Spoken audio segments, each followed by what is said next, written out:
Dahil sa matinding init, nagkakahawaan na ang mga preso sa Naga District Jail.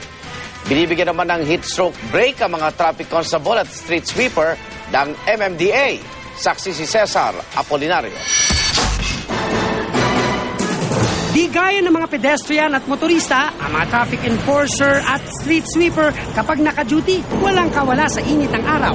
Kaya naman ngayong umaabot na sa mahigit 35 degrees Celsius ang temperatura sa Metro Manila. Binigyan sila ng 1 oras na heat stroke break. Mula kanina hanggang May 31, maaari nang mag-monitor ang trapiko habang nasa lilim ang mga enforcer at constable 2 beses kada hapon. Mula 1:30 hanggang 2:00 at mula 2:30 hanggang 3:00. Ang mga may high blood naman, ililipat sa night shift.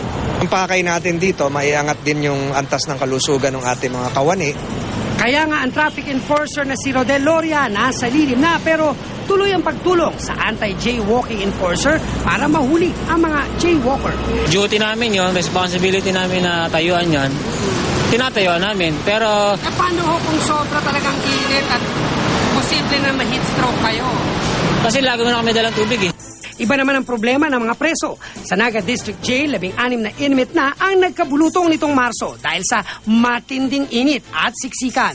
Kaya naman kinailangan silang ihiwalay sa iba pang preso para di na makahawa. Problems on the health of our inmate, especially yung skin diseases, check and packs. Kaya meron po kaming linatag na programa para sa ating mga inmate para maiwasan natin yung pagkakasakit nila.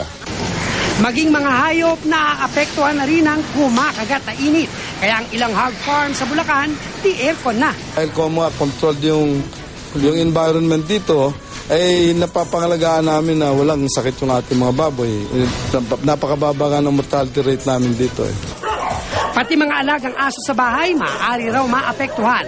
Kaya payo ng isang veterinaryo, huwag na raw silang ipasyal kung sobrang init. Pagupitan din ang mga mababalahibo at ang mga iniinom, pwedeng lagyan ng yelo.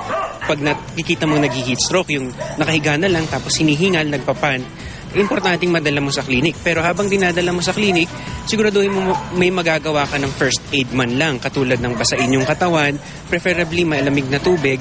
Cesar Apolinario ang inyong saksi.